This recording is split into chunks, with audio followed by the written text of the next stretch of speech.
This is episode 307 of The Amy Ehlers Show. This show is especially for powerful, high-achieving, high-level women that are ready, really ready to stop being so hard on themselves so they can make their greatest contribution. Show notes from today's episode can be found at amyehlershow.com/307. That's amyehlershow.com/307. You are going to love this very special interview that I did with my dear friend, the brilliant artist, renowned painter, teacher, poet, Shiloh Sophia, about how to use intentional creativity with your clients. I like to call this the cutting edge of coaching. And I know that you're going to love today's interview, which is taken from a Facebook Live that I did with my dear friend Shiloh. You're going to love learning all about intentional creativity and this innovative methodology that really brings to light the power of how to use your right brain to access knowledge, insights, and creative thinking that simply cannot be accessed any other way. Now, Shiloh is right in the middle of allowing people in to what's called Motherboard, which is her intentional creativity method coaching certification training. So if you're interested in that, check out the link in the show notes so that you can go on over and learn all about that training. I'm actually the director of coaching for that program, and I'm so excited to help my fellow coaches, healers, therapists, practitioners of all kinds to add intentional creativity to their tool chest. So with that, on with the show. I really wanted to do this call today with my dear friend, Shiloh Sophia, because I feel like as a coach, I've been a coach now for almost 2 decades, going on 20 years. And I feel like for any of us, whether you're a coach or a therapist or a healer of some sort, anybody that's a practitioner, any of you that are working one-on-one with clients, in small groups with clients, or even doing workshops with clients, we are always looking for what is that cutting edge that's going to help us help our clients get even better results.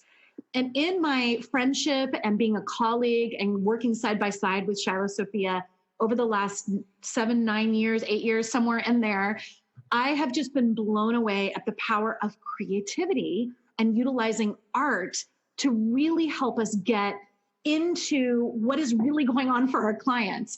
And so I wanted to host this call today to talk about this game changer and what Shiloh's bringing into the world so that we can really get better results, have an even deeper and more profound impact with our clients. So let me just introduce Shiloh Sophia. She is a world-renowned painter, teacher, artist, poet. She has been living and breathing this work really since she was a little girl, and I'll have her talk about that a little bit as well today. But she is someone that is the founder of what's called intentional creativity. If you haven't heard of that yet, now you have, and it's going to rock your world because not only are we going to talk about it today, but I'm gonna have Shiloh do a demonstration for us and give you an experience of it today. And she's also created a profound technology called metacognitive drawing, which we're going to also talk about today. So with that, Shiloh, thank you so much for doing this interview with me today. I'm so excited to have you. Thank you so much, Amy, and for all of you for joining us for this dialogue. It feels so timely. I don't know about you, but when I look around at the world around me, my desire to dive into my own work and how that relates with others is so amplified, especially if I can find a way to relate what I'm doing with my work to the future that I want to create for all of us, and for all of us to be engaged in what does it really look like to create the future we want to see, and how does that map to the work that we do for a living or in our practices. I love that. Yes. And goodness knows that the world needs our help right now. So I would love for you to share a little bit about how you came upon creating intentional creativity and what that really is. Absolutely. Well, intentional creativity is simply to create with intention. It's inherent in the name. And it's not some great mystery, but it is at the same time because it's such a vast concept to consider that everything in the world that is created by human beings, and some would even argue by creator beings, is created with intention. And that's whether or not that's creating your business, you're creating it with intention. Whether you're throwing a pot on a wheel, that's created with an intention. And there are certain levels of intention that we bring to different aspects of our lives.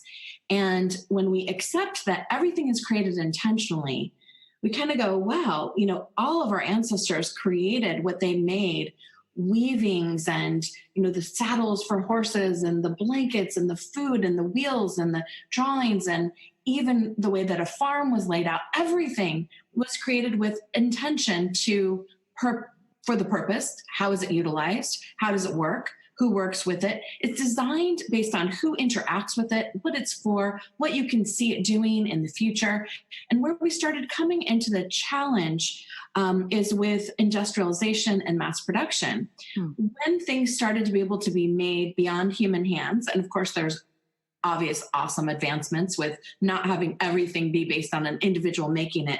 But when that happened, we actually started drawing off of resources in the environment and even within our own lives that were not sustainable for the planet and for humans. And so things started to be made without intention. Also, things started to be made with an intention to harm or to tell a different story. So it's been happening all along. And my call to it is to, number one, bring our awareness to the reality that everything is created with intention, to give us authorship to say, oh, since that is so, what then am I creating with intention? And have I been being as intentional about it that I could be? And then ultimately, how does what we end up creating with intention change who interacts with it? In other words, others who interact with whatever it is that we create or our work, our clients, our students, our lovers, our children. If everything is intentional, even if you're unconscious about it, what changes if you choose to do it with a new kind of attentiveness, mindfulness, and I would even say bliss? And is this something like this idea around everything is created with intention?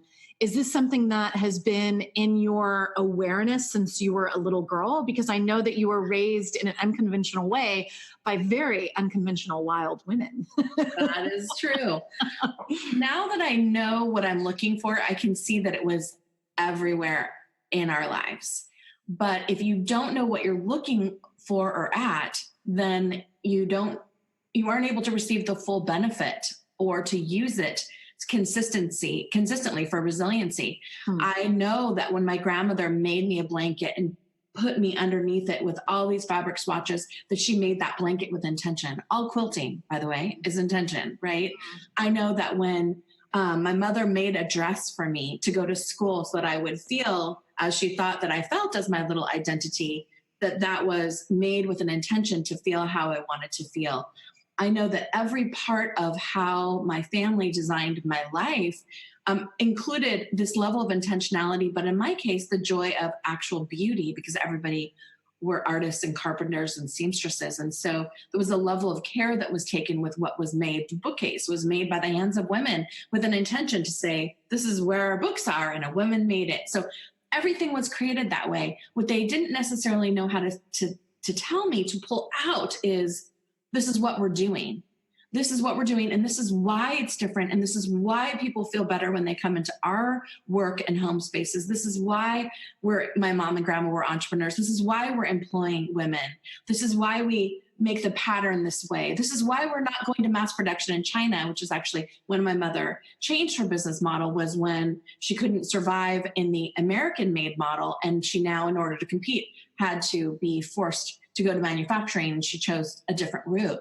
So at those moments of our business choices, I watched them all make these decisions to continue to make things by hand that could have been cast and reproduced. So I saw it all, but it wouldn't be until my 20s that I would really go, what is different about what we're doing? And what is the impact it could have if we brought our awareness to it, which ultimately is self-awareness, consciousness. And so it took me a while to figure out how to talk about it. But now I know how to talk about it. And so for those, that are watching, that are listening right now, coaches, therapists, healers, practitioners of some kind, how do you really see intentional creativity impacting the work that we do with our clients? What have you noticed? You've been doing this for such a long time. Yeah. So I want to bring your awareness to the reality that every single faction of your life includes image. Mm. Everything.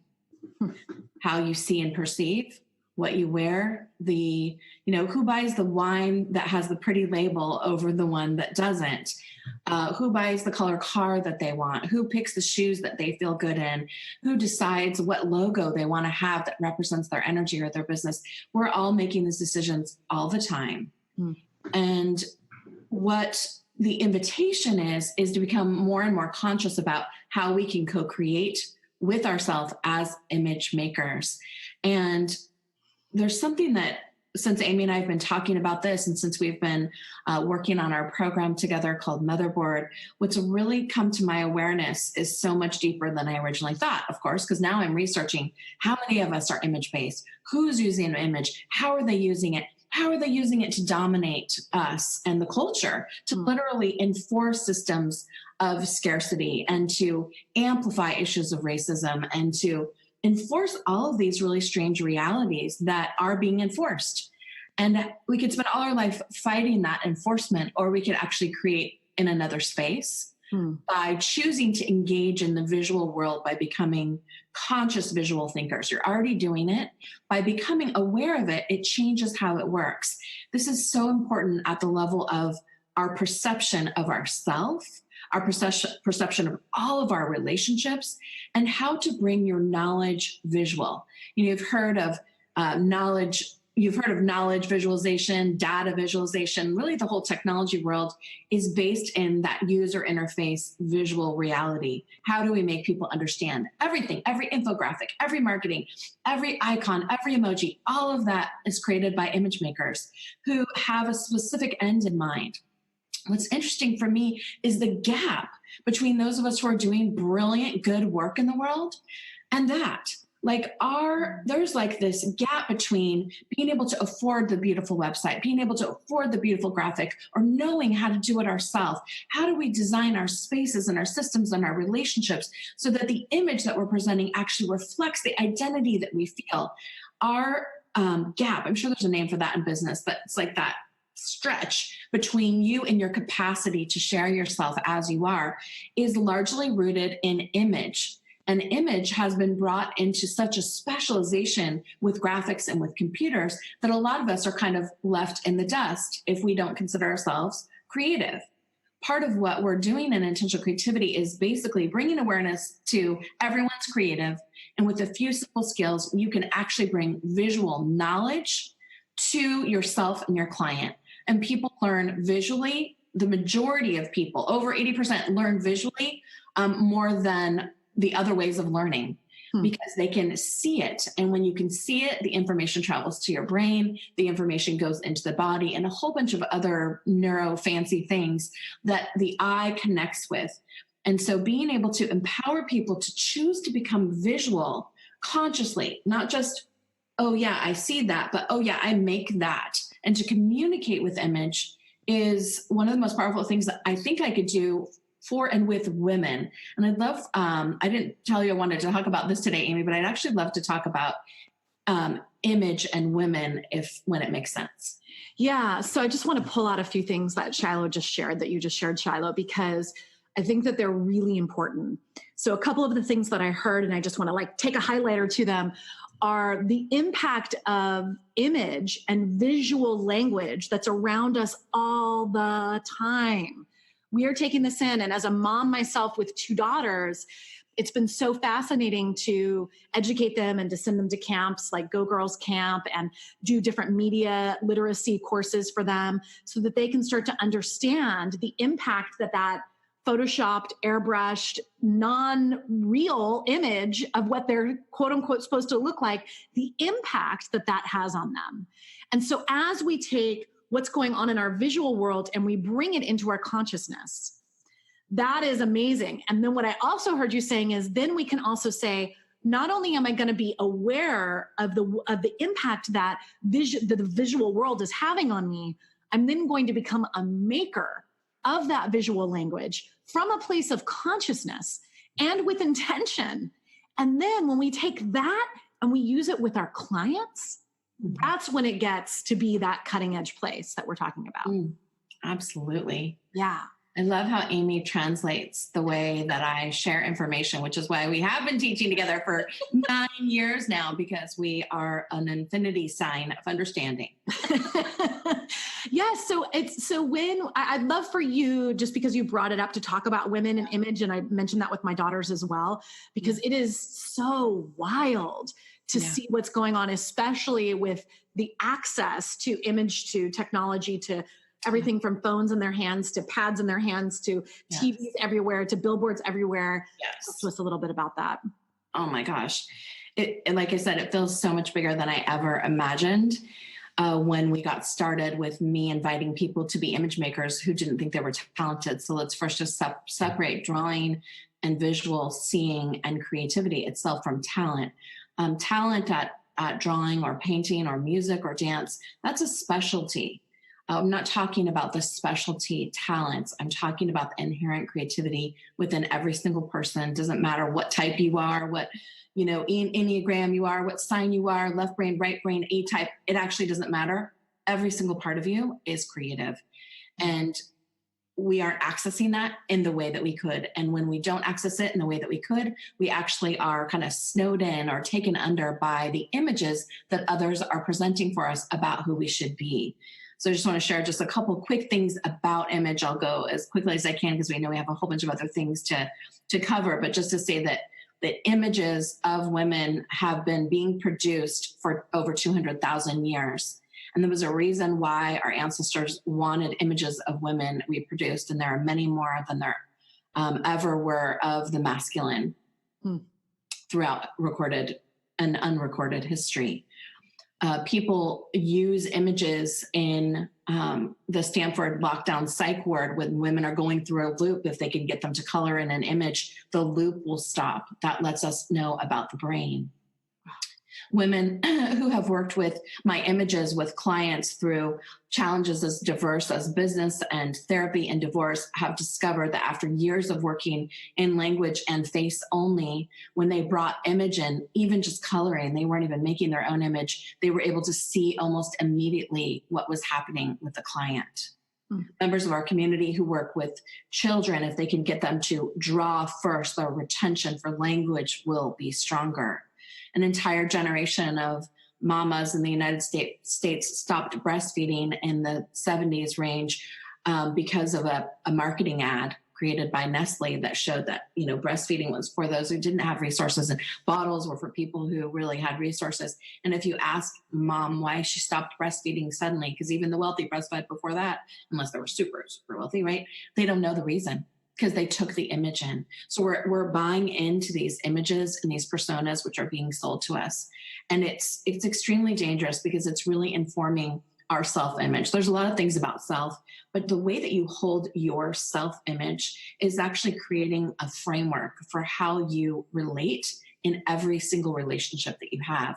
So if your self-image feels damaged or unworthy or whatever the stories you make up about your image, it's held in an image. And it's not just held in an image you have in your mind. It's actually held in your body language. It's held in how you talk. It's held in, we won't get into this now, but it's actually held in your whole field. Your entire pattern of being is holding an image of you that you are creating that you aren't usually conscious of being at cause for. And so the invitation is to be at cause for the image of yourself, the image you project out into the world, and the image that you engage with in relationship to clients and people that you work with. Working with image simply is easier to communicate a point at the basic level. And then one other level that I've only recently become aware of is called biopower. And it's how image is used to portray human beings in images. So markedly cave paintings and paintings, markedly in different spiritual and philosophical traditions. As the curators of those traditions wanted the roles of men and women to change, they actually changed the posture of the women and the men in the image to shape the culture. And this is something, an image change in culture of how women are presented could take place over 5 or 10,000 years. So it's a gradual but very curated change. One I just looked at recently was women in the early Christian, Judaic, and Islamic tradition. Some of the earliest images, their hands are like this. They're in prayer, they're in power, they're standing, their hands are out, and they're just like in power, or they're in a teaching mudra. Over not that long now, a couple hundred years, they started changing all those images to demure, to passive, to second, to behind. Now, the images in the past back up a different image-based reality. And without the discovery of those images, which were mostly hidden, we wouldn't know that the posture had changed. And so an entire culture of women, whether or not they were involved in those spiritual traditions or not, have been buying into these idealized stories that are created by people, I don't think, who are on our side, who want to be empowered. And so the actual way the body is shaped is indicating the culture and the role of the feminine inside of society. This is also, if you do stock images when you're building a web page or you do marketing, look at what is the body language of the people. But guess what? They're so hip to it now. Now they're showing, now there's an Asian woman and a Black woman and a white woman, and they're like, oh, having a great time because we're so diverse. They're just curating and doing having us buy into these structures that aren't necessarily how we're feeling. And we don't even know we're doing it. We're like, oh yeah, I want to be inclusive. Oh, here's a woman, with her briefcase who's in her high heels, but she looks like she's having a good time. Yeah, I want that. So we actually purchase into and code to images that we think we want or are going to be acceptable. And the reality is most of them aren't really representing how we feel at all. And there is another way, but it's an invitation to be co-creative with it and to become aware that we don't need to buy into those programs anymore. And so this really brings into our mind and into our heart the power of creating our own visual language that represents the actual truth, not just for ourselves, but also for our clients. So as business owners, as entrepreneurs, if you're in that field, what can you do to create your own visual language that accurately represents the truth of who you are and what you want to be bringing into the world? And then additionally, bringing that into the work that you do with your clients. And you said something earlier, Shiloh, that I think is so important. And I love it when you say this, that, talent and creativity do not have to go hand in hand. They are not, it's not that talent is required in order for you to be creative, which is a message that most of us got when we were young little boys and girls on the playground, when we were in art class. And all of a sudden we looked over at the person next to us and they could draw the tree way better than you could draw the tree. And then that's it. You gave up and said, I'm not a creative person. Yes. Which points to a very important human experience. The moment that it is pointed out that whatever we're creating is or isn't talented impacts the brain so powerfully that the majority of people who are asked the question, do you remember the last time you were creative as a child? Do you remember when you put down the crayons? Do you remember when you stepped away from the easel? Do you remember when you stopped dancing, or when you used to play drums or sing and then you stopped? It's usually an external reference point by some well or unwell meaning adult who says something which has you question, generally speaking, just this is across many thousands of people, but not every single person, has you question your own reality and actually your own sanity. Because if this person's tree is good and your tree is not representing the tree, you actually start to ask about your own image, because that external image that you created on the page is you experience it as an extension of you. Like when the child is first holding the pencil or crayon and they're drawing, the joy that they feel and the passion that they feel, that is them expressed externally in a way that they can see and that they're in charge of. This is not them in a mirror. This is not them on a video. This is not them being reflected by you. This is them reflected to them. This is self-awareness. This is cognition. This is part of the development of the Homo sapien. Awakening to consciousness is through awareness of self making mark. This is primordial and ancient. And yet when we don't engage with that or know that, then we're, of course, letting things happen to us and having that end up shaping us. We want to invite you to work with yourself and with others in your lives through image, having nothing to do with talent.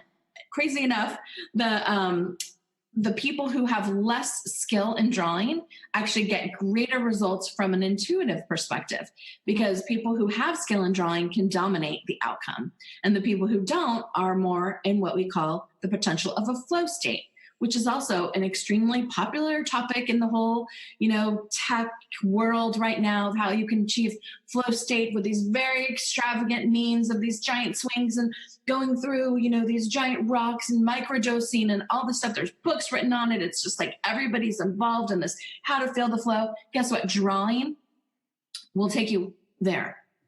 And so not only will drawing reveal something that is intuitive and hidden most of the time, but we also have huge results of people experiencing freedom of pain while they're drawing, access to cognition, a state of flow. People sometimes even feel giddy, having nothing to do with knowing how to draw anything external. And I will just say that my personal story is that I did not draw well. Ever since everyone in my family was pretty much an artist, I was not the promising one, let's just say. And I continued to create because I experienced myself as a creative being, but I continued to have it reflected back to me. That isn't right. That isn't good enough. I don't know how I made it through all the negative feedback. And even my own family wasn't like, wow, you're an artist. Like, I wasn't really receiving a lot of support. I just knew I was, and I knew it was my survival to be creative. And so it's actually my struggle with not being able to create the tree as it exists outside that led to intentional creativity. So this is born out of my own challenge, my own inability to communicate an external reference point. So, and some of the recent studies about the most powerful and original people in the world, it isn't actually the prodigies who know everything. Actually, they end up having a pretty hard time. It's those who graded normally, those who, were a little bit on the edge, but couldn't quite do things the way everyone else did.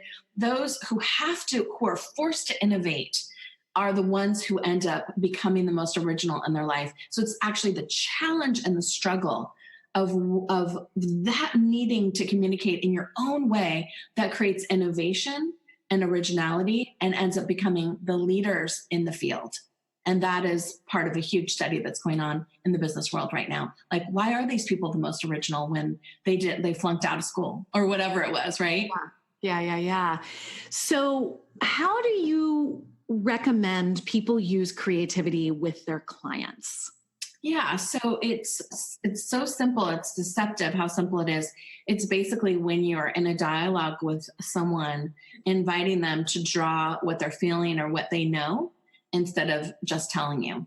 And to start with what they feel, what they know, what they're dealing with, what is the sensation of that, and literally through doodling or scribbling without an intention other than just moving the pen activates metacognition, which allows you to move past the prefrontal cortex, which usually stops you, or as the part that says that's not really a drawing. Well, if you're not trying to duplicate something, then that isn't even there. So you just kind of be like, whoa, just go past that. And as your client engages with this simple opening process, alternative to a meditation or breath, not only is stress reduced in 5 minutes, their access to their information is totally different. What they say to you, what actually happens in your session is going to be totally different than that mental yakking, processing over and over and over. And you're trying to get them to discover what it is that you see that they're not seeing, but months go by and they're not getting it. If they could draw it from any perspective, what they know, what they feel, it doesn't even matter almost the framework, although you can try different ones, they will begin to speak differently simply because their brain is activated differently. I mean, this is about access to how we actually work, and we work in form. We don't just work in talking. We used to be much more physical beings. So it's a return to the physicality, even of just moving your hand while you're witnessing what it is that you see happening in front of you. So will you give us a demo of this? Can we have an experience of this together? We sure can. And it feels kind of scary. Like, it's like, oh my gosh, is it going to get through? I know, right? Well, that's how it always is for those of you that are coaches or therapists or what have you. It's like when you're using a tool, when you're bringing it out, especially if it's a newer tool for you, it's like, we'll see. Okay, here goes nothing. Hopefully this is going to work this time. I know whenever I do coaching demos in front of a room and I don't know what's going to happen, it's always like, all right, we'll see what happens this time. And it's always amazing to see what happens. It is. Yeah. And I think that with this, like I said, it's kind of deceptive because it's so simple, Yes. but we work with thousands of people and we know that it works. So I invite you to suspend disbelief and just play. And whether you've got a Post-it or an address book page or a calendar, it doesn't matter. Whatever you've got, we're just going to work with it. And I have a board here and just 2 colors of pens. Even if you have one, that's okay too. So what I would love for us to do is work with something extremely real that's happening in your life right now. For you to, let's look at your work with others. Let's look at your care for those that you're working with or for the planet, whatever it is. So what do you really care about seeing happen in the world at this time? Or what is on your heart? If you just are asked the question, what is on your heart? Just close your eyes for a moment and see if there's something literally on your heart. If there's an image, doesn't matter what it is, what is on your heart? Could be a simple shape or something you saw in the news. What is on your heart? In other words, you're holding it with your love. And if you don't see a shape, what's the feeling of what's on your heart? So we're working with the metaphor on your heart. And so let's just go ahead and draw kind of an abstract heart. I'm going to put a little bit of original shape at the top of mine, like there's like flames or leaves, just so it's not the Valentine heart. And then if you were to draw the shape of what you feel like is on your heart, what is the shape of that? And you cannot get this wrong. You are not controlling the pen. You are simply allowing whatever wants to come up to come up. And sometimes it feels strange, right? Because you're like, I don't know how to draw that. So just start moving your pen. What is on your heart?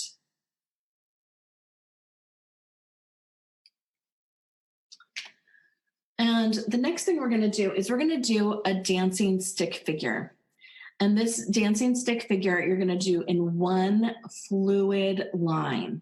And this dancing stick figure is going to give you an insight. So you can just write the word insight. Insight is what we're going after for this process. Like we want information about what it is that you're carrying on your heart or in your heart for others or for the earth. We're going to do this dancing figure who is going to liberate you and provide insight into how you're carrying this and how this can actually be moved into action. Like, you know, one of the things Amy and I deal with a lot is what's happening in the world. And we'll often get on the phone and cry before we have our business meetings about WTF. Can you believe that this is happening, specifically regarding women and girls and the earth and safety for children? And so we share what is on our heart, right? And through sharing it, it starts to get moved. But a lot of times those residual images, like the one you saw of the children in the encampment, or the one, you know, the client who's in the divorce and her face, we actually are recording these images all the time and they get stuck. And so what ends up happening is that the area around the heart begins to carry all of this excess grief. And it begins to carry it for others beyond yourself. And you don't even know necessarily all that you're holding. What if you could move that energy yourself? And what if you could invite your clients, those who are serving, to also move it? Guess what? Whatever we're really going to be able to work with is behind that. But we can't get there because the grief and the frustration that we often feel is blocking the action. We're overwhelmed, so we can't see. So as you draw this little figure, you say something to yourself like, I'm doing this because I want to have an insight about how I'm carrying the stories of the world, and I want to move it. And as I'm moving my pen, it's actually moving and showing me something. And so the key is to hold this gently while you're moving the pen. And I'll demonstrate just so you can see the fluidity, and then you can go from there. So I'm going to look at my page, do this drawing for myself, because whenever you're demonstrating, you're doing the work for yourself too, as the coach or teacher. This is not some drawing that I'm not feeling into. I'm doing it with you. And that brings the energy and the authenticity and the intimacy to it. So watch me as I do this dancing stick figure while I hold this question.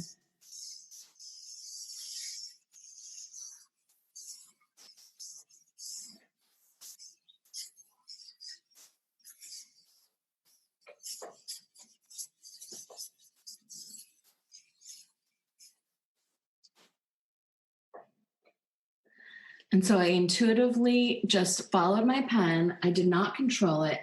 It ended up going up and off my mind and actually landed back into my heart. And then there's a next part of the process, which you'll do after you have a chance to go ahead and do your movement. And the key is, while you're doing this drawing, this energy is actually starting to move, and it can't not. I mean, that's the quantum part of it, which we'll get into in other conversations that we may have together. But when you say to yourself, I am moving this, it can't not move, but you could not be aware that it's moving. We're asking you to be aware that through a simple drawing, you could actually start to move the heaviness, and you could actually get access to an insight. So let's go ahead and just take 30 seconds or so to do your dancing figure, not lifting the pen. And that's you moving your own energy. And the dancing figure, Shiloh, is the question that we're asking is what? Is just, I want insight, and I want to move the energy of whatever I'm holding. So whatever you ended up drawing above the heart.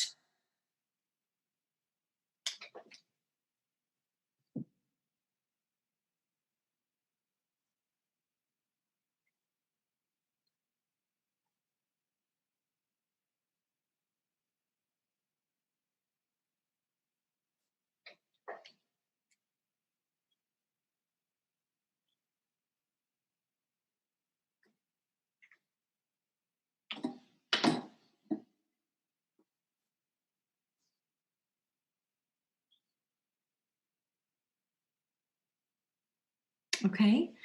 And so now we're bringing in language, and you're going to write a sentence somewhere in your image of what you know. So what I know about this is, and then just write whatever comes.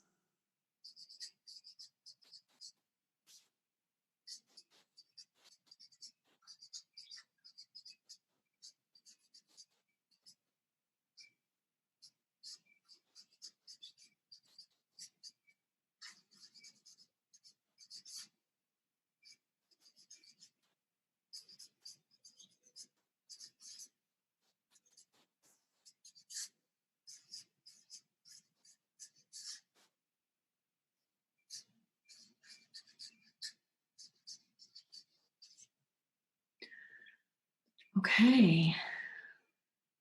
Wrapping that up. And what I ended up writing was, what I know about this is I cannot carry the stories in my body. I can move it.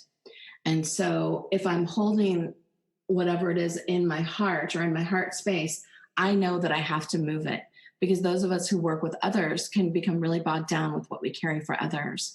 And so my wisdom that I receive from this is that I have to move it.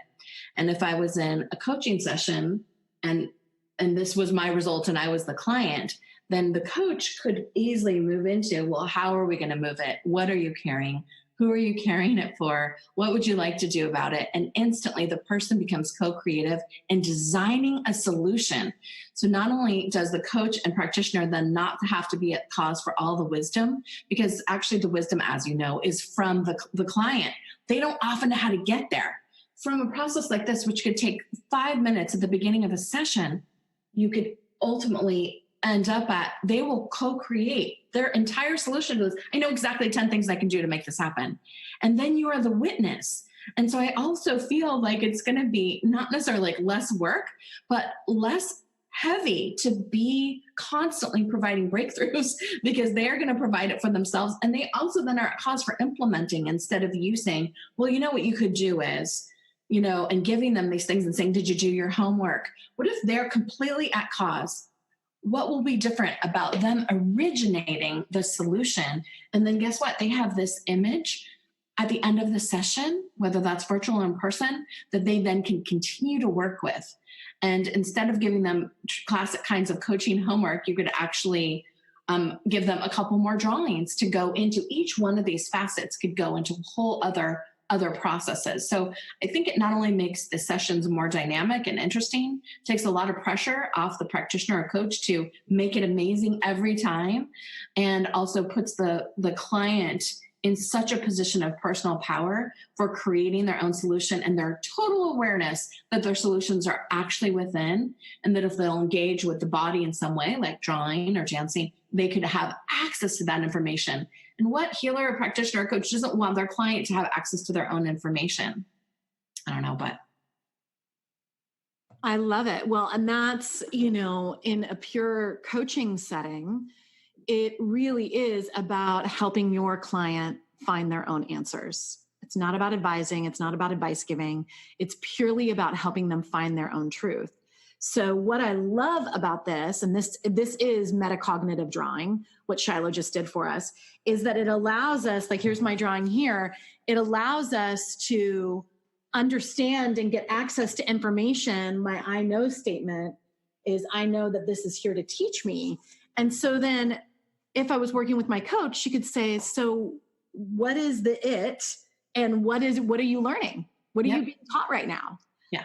That could actually help us circumvent the usual beginning of sessions where there is a lot of processing, when there's a lot of even nerves happening. Yeah. People will often talk in a therapist setting about the doorknob confession, right? You've gotten through an entire 50-minute session. Your client's going to leave. They put their hand on the doorknob and turn around and say the truth that they really should have started the session with, right?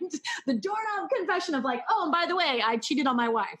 Oh, and by the way, I'm feeling like I don't fit in anywhere, or whatever it is. Right. We all have that experience, whether you're a therapist or a coach or practitioner of any kind, where it's like they finally have unraveled enough to be able to land and speak their truth so that you can really work with that. So I invite all of you that are here live with us, whether on Facebook or here on Zoom, to go ahead and feel free in the chat to share with us some of the things that your I know statement, what it is that you know, where you were able to get to. And I think that this is such a powerful way to work with our clients that really circumvents the inner mean girl, which is what I call the inner critic in my work, that allows us to get to that space of inner wisdom so much faster and so much more in a much more creative and fun way too. Mm-hmm, mm-hmm. Yeah. So Shiloh, I know that you have your teacher training coming up. That's really a train the trainer for people who are already working with clients on their own to really bring metacognitive drawing and intentional creativity processes into their practice. Can you tell us a little bit about the intentional creativity coaching certification that you're unveiling at the time, at this moment? Yeah, absolutely.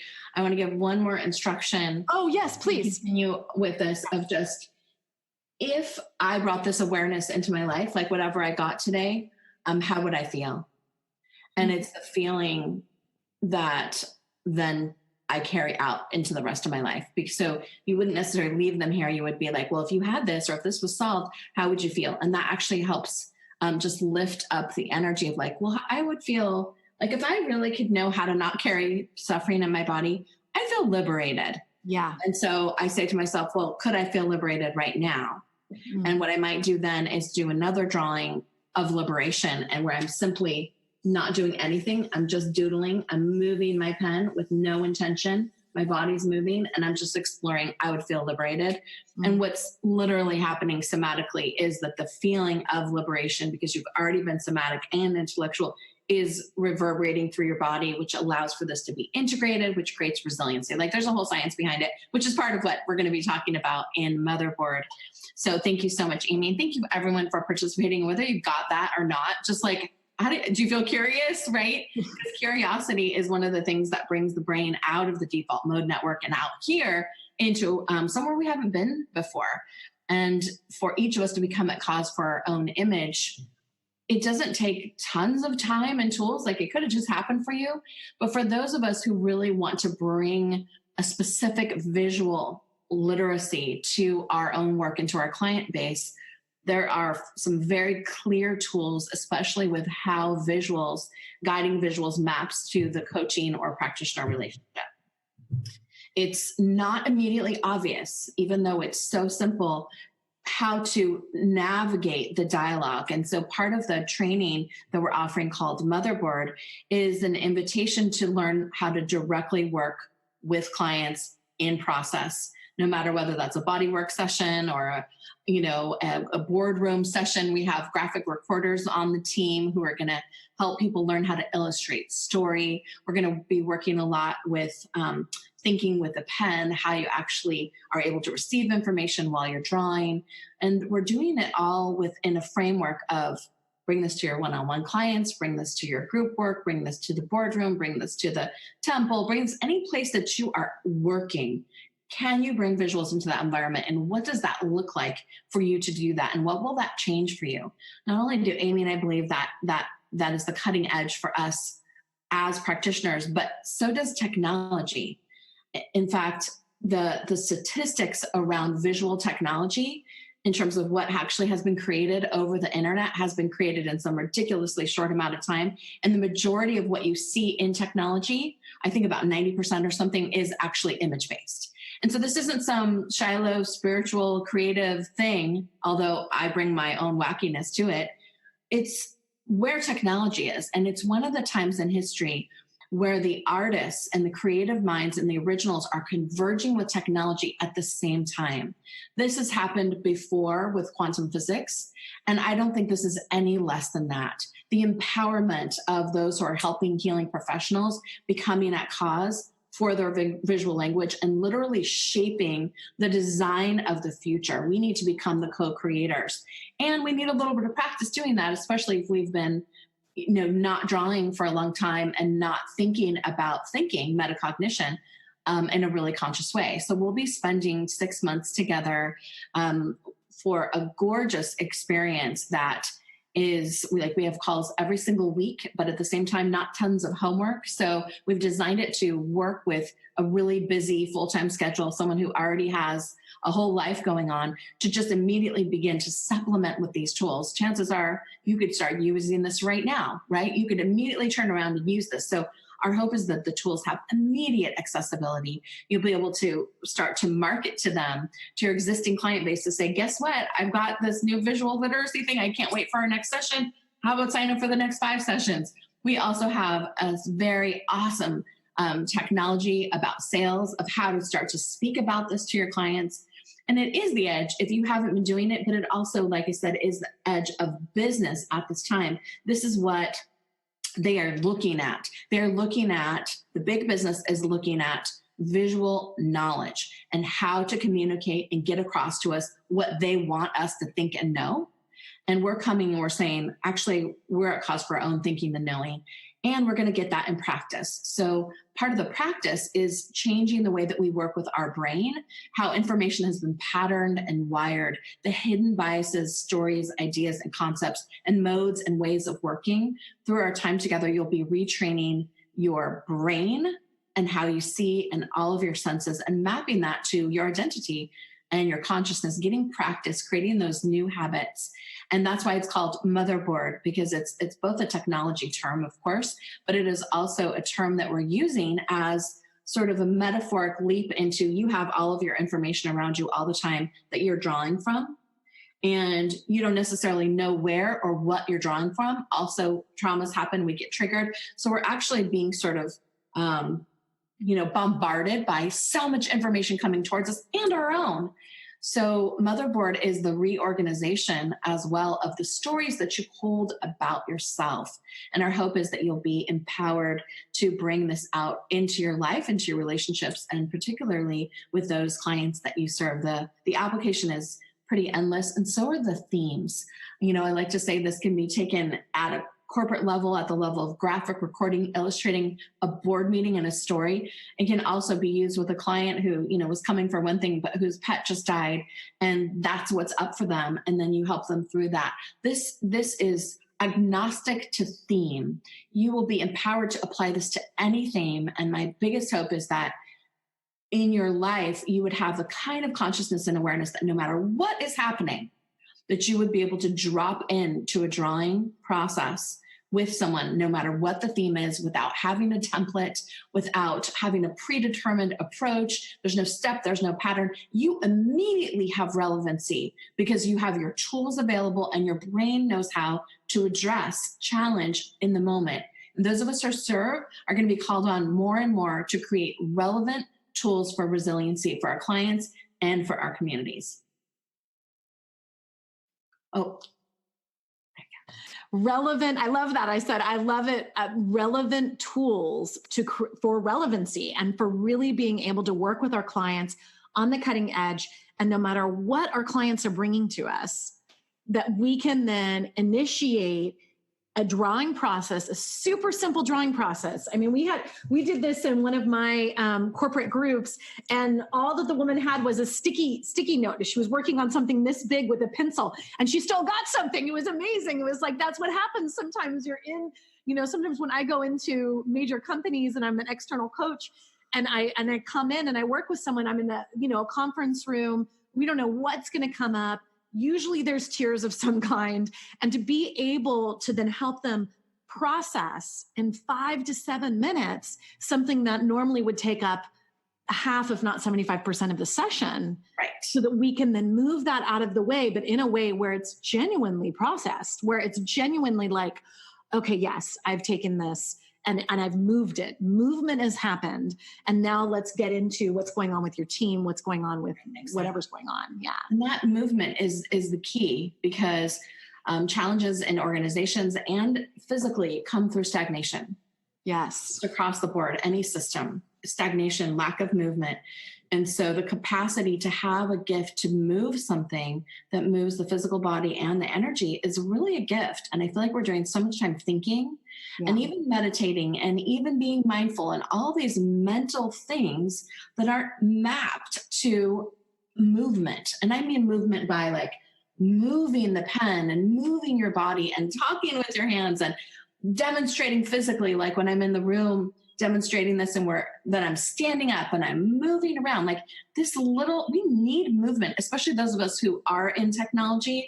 We have got to get up and move around and get, to blow the dust off of all of these systems and to bring new light. I also just want to say, when you do this work, you feel joyful. And when I do coaching with others and I haven't included drawing for whatever reason, I don't have the tools, I didn't plan for it, I thought I didn't have the energy, whatever, I literally feel heavy. Like, oh my God, how am I going to come up with something else brilliant? I really need to help this person. I find myself going into my own mental process of how to be the best I can be for that person, which ends up being about me. When I'm drawing or having them draw, I actually feel light. I actually feel energized at the end of the process. I usually keep on drawing. The time goes away. So that's one of the things that there's a book called Stealing Fire that talks all about how this is used in technology and with Navy SEALs and all of this, the flow thing. One of the things that happens with flow is timelessness. You lose track of time. It goes really fast. Richness. You have increased sensory awareness. And you also have a sense of selflessness. For a few seconds or even minutes or even an hour, you forget to think about you. And that is so healing and so awesome to not be like, how can I help? Did you notice what they're doing? Wow, their body language. We are just processing as we're working with people. We actually don't need to be doing that. You probably already did. Let's try something else. Let's try being in the joy of creativity and the movement that happens and see what's possible. I've been witnessing thousands of people, sometimes in one class where we're doing a simple drawing, light up and move stuff that's been stuck for years. It kind of feels miraculous to me. We cry. We're like, what just happened? A simple drawing. So I hope that this inspires you, whether you choose to work with Amy and I and the motherboard journey, or just start doing more of this in your life. This belongs to everyone. You don't need the training to do this. This belongs to everyone. What we're going to do is learn to systematize and pattern and turn it into templates and all of those things that we need in order for it to be immediately accessible. Love it. So I just want to encourage, if you're inspired, intrigued, curious, all in, no matter where you are, you can check out what Shiloh's talking about, Motherboard, which is her intentional creativity coaching method training and certification. And I'm so excited to be on board as the director of coaching and to really bring the coaching world and context in with Shiloh's incredible creative genius. I know you're going to love it. You can go to intentionalcreativitycoaching.com. There's also links posted everywhere here, whether on Zoom or on Facebook. You can click any of those links, and that will take you to a page where you can begin to look at the guide of what this particular training is all about. So we would absolutely love to have you come and be with us over the course of 6 months. The training starts in September, and really be able to dive more fully into this, integrate art and creativity into your already established practice. Again, no matter how you work with people, we really believe that this is the cutting edge, that bringing this and adding this to your magical toolbox will be something that will really take your coaching and the way that you work with people to the next level. I am so excited for it personally. I'm so excited.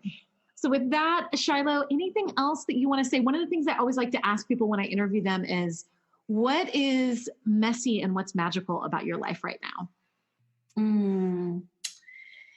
Oh, my art studio is an absolute mess. A literal mess, huh? Real. It really is. I'm trying to hide it a little bit with my new magic whiteboard that my husband got me for our anniversary. That's a funny gift, right? To get like a board on wheels. That's so cool. So my studio is a mess. My husband and I are opening an art and wine bar in Tiburon, near our home. And so I'm doing stuff like I'm painting candlesticks with roses, and I'm finishing paintings, and I'm gathering up. So I'm in creative mode, and it's just like a disaster. Forget about the laundry. There's just food, laundry, doesn't even matter. So that's messy, and that feels good too. And magical, I am in a magic space with this process, with metacognitive drawing. I feel like all my life I've been teaching consciousness and painting, and since my 20s, and making books and running programs. And it's fascinating to me that the most simple gift that I use for myself, which is to draw, to know, I've waited all this time to teach. I don't know why. And it's like finally here, and I'm blown away by what's happening. I'm in awe, actually, of the simplicity of this, because a lot of my other work, you have to have giant canvas and a painting and a couple of days and finances and all these other very, rich and heavy things that are hugely a part of my life. But to be able to do this with a child who's in crisis, or a loved one, or my husband and I do it when we get in a little like, well, how does this work? We don't agree. We just draw it out and we feel different. So I'm in awe of this tool. And I'm like living in the glow of bringing it out, because it's, I feel like it's a gift to humanity. I really do. Like, I feel like this is such a gift, and all of our early ancestors did this. Not only did our early ancestors do this, but again, every technology, the architect, the spaceship builder, the car builder, the plumber, the gardener, like nobody really does anything without drawing on paper or in their mind or designing. And so things that are created like that. And so doing stuff where we're just like talking or just listing things on a computer screen in order doesn't allow for the fullness. So the idea that each one of us could take responsibility for our co-creative capacity feels magical. Awesome. Thank you so much, Shiloh. And with that, thank you all so much for tuning in. Until next time, it's Amy and Shiloh.